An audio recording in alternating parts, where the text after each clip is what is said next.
যে হয়তো স্বাধীন পেয়ে গেছে, না, এখনো স্বাধীন আমাদের আসে নাই। কথা ঠিক না বেঠি? এখনো কিছু ছোট্ট ছোট্ট কেঁচোরা কেঁচোর মাটি তুলছে। কথা ঠিক না বেঠি? যতদিন পর্যন্ত এই কালো কাকগুলো এই দুনিয়া থেকে বিদায় না হবে, ততদিন পর্যন্ত শান্তি আসবে না।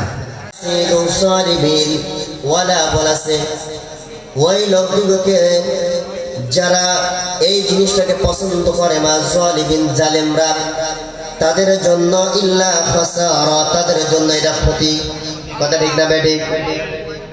এই জন্য ভাই বন্ধুগণ, কিছু মানুষ আছে তারা কোরআন মানতে চায় না, কোরআনের আয়াতগুলো পছন্দ করতে চায় না, কোরআনটা পার্লামেন্টে যাক সেটাও পছন্দ করতে চায় না, কোরআন নিয়ে সমালোচনা, কোরআন নিয়ে রাষ্ট্রলোক সেটাও পছন্দ করতে চায় না। যদি কোরআন পার্লামেন্ট বা রাষ্ট্রে চালু হয়ে যায়, কি লাভ রয়েছে? কোরআন যদি পার্লামেন্ট রাষ্ট্রে চালু হয়ে যায়, ওই কাফেরদের জালেম মুক্তি করা হবে না। এই কারণে তারা কোরআনকে পছন্দ করে না। কথা ঠিক না বেঠি?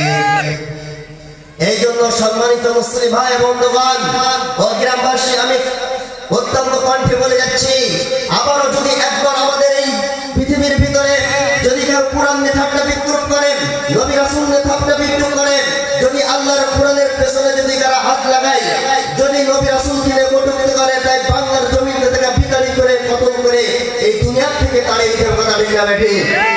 এই জন্য আমাদের প্রস্তুতি গ্রহণ করতে হবে। আল্লাহ রাব্বুল আলামিন বলেন, ইন্নাল্লাহা আশতারা মিনাল মুমিনিনা আনফুসাহুম বিআন্না লাহুমুল জান্নাহ ইউকাতিলুনা ফি সাবিলিল্লাহ ফায়াকতুলুনা ওয়া ইয়াকতুলুনা ওয়া'দান আলাইহি হাক্কান ফিত তাওরাত ওয়াল ইনজিল।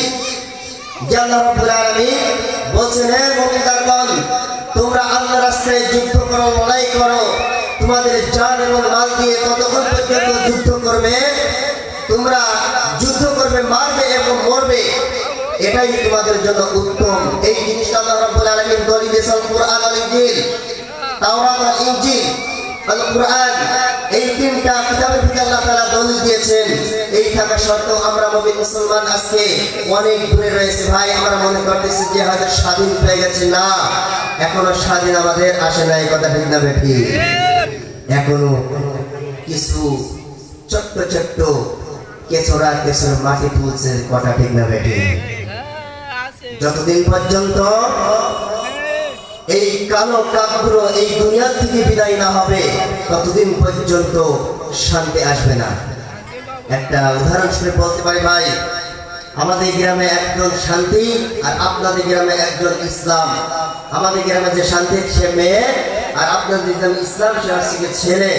এখন এরা দুজন খুব সম্পর্ক করে প্রেম প্রীতি ভালোবাসা করেছে।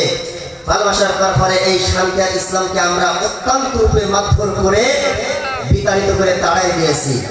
এখন আমরা তাড়ানোর পরে আমার গ্রামের লোক বলতেছে, ভাই শান্তি কোথায় গেল? আর আপনার গ্রামের লোক বলছে, ভাই ইসলাম কোথায় গেল? কথা ঠিক না বেঠি? ভাই বন্ধুগণ, আমরা ইসলামটাকে আজকে অনেকভাবে মুড়িয়ে অনেক জায়গায় নিয়ে গেছি, আর শান্তিকে এমন জায়গায় রেখে এসেছি যে খুঁজে পাওয়ার মতন নাই। এই জন্য মুসলমান ভাই বন্ধুগণ, যদি আমাদের শান্তি পাতে হয়, একমাত্র আল্লাহর কোরআনের কাছে আমাকে ফিরে আসতে হবে।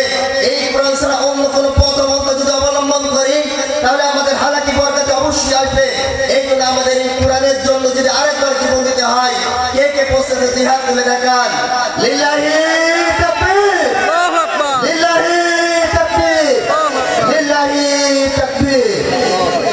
আল্লাহ রাব্বুল আলামিন আমাদের সকলকে কবুল করুন। সকলে বলি আল্লাহুম্মা আমিন। আসলে ভাই সময় যদি বেঁধে দেওয়া হয় তাহলে তো কথা বলে শান্তি হয় না। যাই হোক, মুক্তাসারভাবে যে কথাগুলো বললাম, আল্লাহ তাআলা আমার সকলকে আমল করার তৌফিক দান করুন। যদি কোনোদিন আল্লাহ তাআলা সুযোগ করে দেন, বাকি আল্লাহ তাআলা যে কথাগুলো মনের ভিতরে ছিল বলার চেষ্টা করব ইনশাআল্লাহ।